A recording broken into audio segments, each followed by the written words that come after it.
Did you know that on July 7th we celebrate World Forgiveness Day? It's a wonderful reminder of the power of forgiveness, a virtue deeply rooted in the Bible. But true forgiveness isn't confined to just a single day on the calendar. It's a word that carries immense weight, a concept that is deeply rooted in the Bible. It's a lifestyle, a daily commitment that we choose to make, even when it's challenging. Life is a messy journey. We bump into each other, hearts get bruised, and sometimes we get downright hurt. Now, it's in those moments that the question of forgiveness arises. Forgiveness, it's a beautiful word. But let's be honest, it's not always easy to put it into practice. In Matthew chapter 18, verse 21 or 22, the disciple Peter asks Jesus a question that's likely resonated with all of us.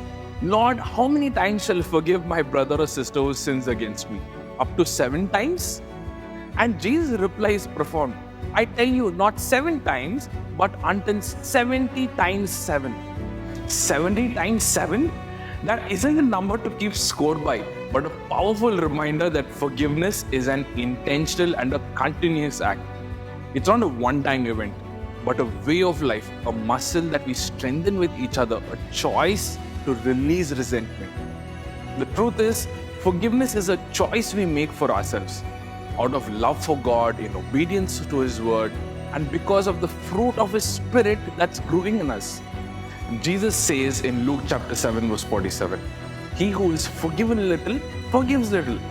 Now let Jesus' words settle into your heart. We have been forgiven much, and we must love much and forgive much. Despite our shortcomings, our unworthiness, God called us into the light. He called us worthy. He gave us a new identity as His righteous children. He restored our relationship with Him, all because of His love for us. Then how can we withhold this love and forgiveness from others? God's love must be the foundation for our own love. His forgiveness, the foundation of our own forgiveness. Holding on to anger and resentment is like carrying a heavy weight. It drags us down, it keeps us stuck in the past and poisons our heart. It hinders our ability to move forward and experience true joy. But forgiveness sets us free. It releases us from the burden of bitterness and allows us to move forward with lighter hearts. The Bible in Matthew chapter 5 verse 23 to 24 tells us, Therefore, if you are offering your gift at the altar, and there you remember that your brother or sister has something against you, leave your gift there in front of the altar. First go and be reconciled to your brother or sister, and then come and offer your gift. Wait a second, let's unpack this verse a little further. It says, if your brother or sister has something against you, even if the offense originated with them, leave your gift there in front of the altar. First, go and be reconciled to your brother or sister. This emphasizes the importance of making peace over religious rituals. It shows us that relationships matter deeply to God. He desires love, reconciliation, forgiveness, even when it feels difficult. Forgiveness is not about ignoring our pain or pretending that it did not happen. God understands the pain and anger that can accompany being hurt. He will walk with you through that pain, and He will even give you the strength to forgive.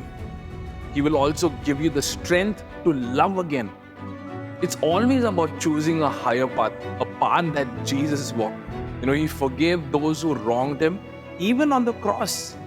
His act of ultimate love and sacrifice is a powerful example of forgiveness in action. Forgiveness is love in action. Forgiveness may look like a conversation, a handwritten letter, or simply a silent prayer releasing the person from our grip. There's no one-size-fits-all approach. But the one who has forgiven you will also give you the strength to forgive. You don't have to do it alone. No doubt it's really, really hard. Forgiveness might not even feel fair. But have we ever done anything fair to deserve God's sacrifice for us? Forgiveness is a journey, it's not a destination. It's a daily choice we make to let go and move forward in His grace. Trust that God will turn it all around for good. Think about the countless times God has forgiven us. We mess up, we fall short, and yet He offers us forgiveness and a second chance to start fresh. His love is boundless, and so should our love be. We might have a million excuses to not forgive, but the truth of God's word must stand above all else. Forgive. We are called to be like Him, and Jesus will always be the standard.